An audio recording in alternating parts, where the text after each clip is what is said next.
Economy पे पहुंच के रहेगा भारत, और ये मोदी की गारंटी है। नमस्कार, आप देख रहे हैं जनसत्ता। प्रधानमंत्री नरेंद्र मोदी ने गारंटी दी है कि वह अपने मौजूदा कार्यकाल में भारत को दुनिया की तीसरी सबसे बड़ी अर्थव्यवस्था बनाकर रहेंगे। इसके लिए वह तिगुनी मेहनत से काम करने की बात कह रहे हैं, लेकिन उनके इस मिशन में पानी अड़ंगा लगा सकता है।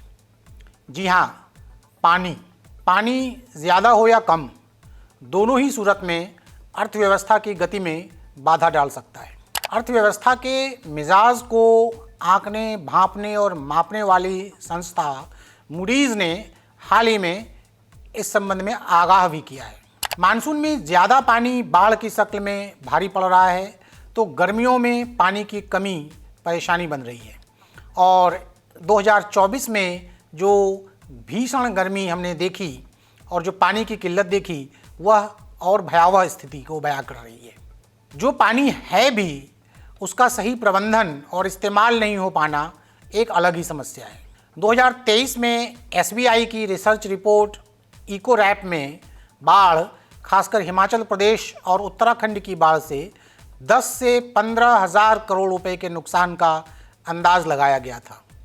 अभी बिहार में हमने देखा कि लगातार पुल गिर रहे हैं, और बिहार से आने वाले केंद्र के एक मंत्री ने कहा कि यह बारिश की वजह से हो रहा है। इस तरह से इंफ्रास्ट्रक्चर की बर्बादी अर्थव्यवस्था की गति को ब्रेक लगा सकती है।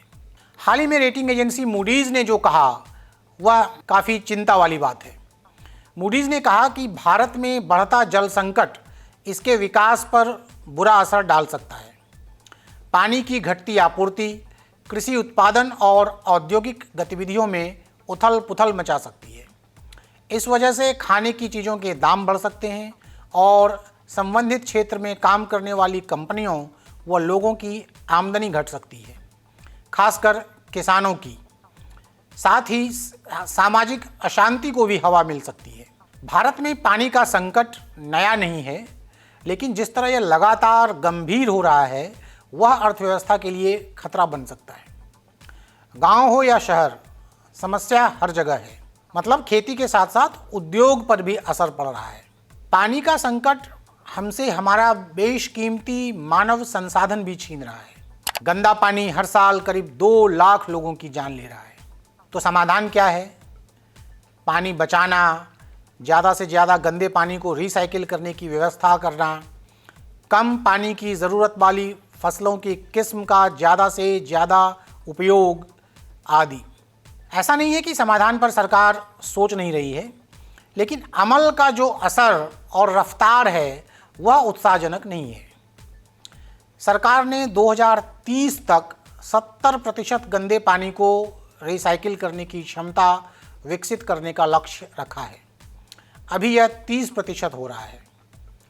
सरकार ने 2030 तक ज़मीन के अंदर और सतह, जैसे जो नदियों आदि पर जो पानी है, उसकी खपत घटाकर 66 से 50% करने का लक्ष्य भी रखा है। किसानों के बीच कम पानी से होने वाली फसल को लोकप्रिय बनाने के लिए भी राष्ट्रीय स्तर पर कार्यक्रम चलाने की योजना है। लेकिन इन सब कार्यक्रमों की जो रफ्तार है, वह संकट की गंभीरता को देखते हुए धीमी कही जा सकती है। ज़मीन के अंदर और सतह पर उपलब्ध पानी का इस्तेमाल हम काफ़ी तेज़ी से कर रहे हैं। इस मामले में भारत दुनिया में सबसे आगे है। और घरों में इस्तेमाल पानी को रिसाइकिल कर दोबारा इस्तेमाल लायक बनाने में हम एकदम पीछे हैं। जर्मनी में जहां 99% पानी रिसाइकिल होता है, वहीं भारत में यह 21% हो रहा है। यहाँ पानी का ज़्यादा से ज़्यादा इस्तेमाल ऐसे कामों में किया जाता है जिसका कोई बेहतर आर्थिक परिणाम नहीं निकलता। प्रति घन मीटर पानी के इस्तेमाल से आर्थिक फ़ायदे की बात करें तो भारत में यह मात्र $3 है, जबकि चीन में 26, अमेरिका में 43 और जर्मनी में $108 है।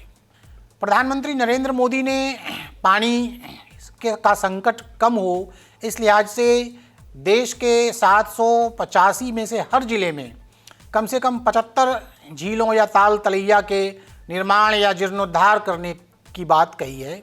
सरकारों से कहा है कि ऐसा किया जाए, और सरकार का कहना है कि 83,000 झीलें या ताल तलैया बन चुकी हैं या इनका जीर्णोद्धार हो चुका है या हो रहा है। हालांकि विशेषज्ञ ये भी मानते हैं कि इससे पानी का संकट बहुत ज़्यादा तो नहीं हल होगा, लेकिन कम होने में ज़रूर मदद मिलेगी। एक और बात, जो 15 अगस्त 2019 को प्रधानमंत्री नरेंद्र मोदी ने जल जीवन मिशन का ऐलान किया था। इसके तहत हर घर नल योजना शुरू की गई थी। इस योजना का मकसद था कि 2024 तक हर गांव के हर घर में पाइप से पीने का पानी पहुंचाया जाए। केंद्र और राज्य की बराबर फंडिंग वाली 3 करोड़ 60 लाख करोड़ रुपए की यह योजना बनी। सरकार का कहना है कि 5 जुलाई 2024 तक करीब 77% घरों में नल से पानी पहुंचाने का काम हो चुका है। लेकिन इस योजना के अमल पर कई सवाल उठ रहे हैं। कई विशेषज्ञ और स्वतंत्र रिपोर्ट में भी यह बताया गया है कि बड़ी संख्या में ऐसे घर हैं जहां नल पहुंचे ही नहीं, पहुंचे तो पानी नहीं आता और आता तो काफ़ी कम समय के लिए आता है। इस तरह से जो योजनाओं के अमल में कमी है वह काफ़ी महंगा पड़ने वाला है। खेती की बात करें तो खेती में हमारी निर्भरता मुख्य रूप से मानसून पर है। करीब 40-45% लोग खेती में लगे हैं। धान, गेहूं, गन्ना जैसी फसलों की खेती में 80% से ज़्यादा पानी इस्तेमाल हो जाता है। एक समस्या वर्षा का पानी जमा करने की भी है। मानसून अच्छा रहे तो भी शहरी इलाकों का ज़्यादातर पानी इस्तेमाल लायक नहीं रह पाता है और सारा पानी समुद्र में चला जाता है। भारत में अभी प्रति व्यक्ति पानी की सालाना उपलब्धता 1486 घन मीटर है। 2031 तक इसके 1367 घन मीटर रह जाने का अनुमान है और यह होना चाहिए 1700 घन मीटर। तो ऐसे में 2011 से ही देश में प्रति व्यक्ति पानी की उपलब्धता कम है और यह लगातार कम होती जा रही है। तो इससे हम अनुमान लगा सकते हैं कि संकट की स्थिति किस हद तक गंभीर होती जा रही है। विशेषज्ञ ये मानते हैं कि घरों में इस्तेमाल होने वाला 90% तक पानी रिसाइकिल किया जा सकता है, लेकिन अभी हम यह नहीं कर पा रहे हैं। हमारे पास इसके लिए इंफ्रास्ट्रक्चर नहीं है। नतीजा यह होता है कि सारा गंदा पानी नदियों में चला जाता है। शहरी क्षेत्र में अभी मात्र 44% गंदा पानी साफ करने की क्षमता है। इसे बढ़ाकर कारखानों व खेतों के लिए पानी की उपलब्धता बढ़ाने की योजना है। सरकार का कहना है कि 2021 से 2026 के बीच इस पर $36 अरब खर्च करना है। भारत में सबसे ज़्यादा पानी की खपत खेती में ही है। 2010 में यह 85% था, 2025 में 83% और 2050 में 74% रहने की उम्मीद है। भारत दूध और मसालों का बड़ा उत्पादक देश है। चावल, गेहूं, सब्जियां, फल के उत्पादन में भी दूसरे नंबर पर है। ऐसे में पानी की कमी या वैकल्पिक इंतजाम की कमी उत्पादन पर असर डालेगा, यह तय है और इसका आर्थिक खामियाजा भी तय है। उद्योगों की बात करें तो बिजली बनाने में सबसे ज़्यादा पानी की खपत होती है, करीब 90%, और बिजली पर बाकी उद्योगों की निर्भरता हमें पता ही है। इस तरह जो पानी का संकट है, इसकी गंभीरता को समझते हुए यदि हम तेज़ी से और असरदार तरीके से इसके हल की ओर नहीं बढ़े तो अर्थव्यवस्था की गति को यह निश्चित रूप से ब्रेक लगा सकता है।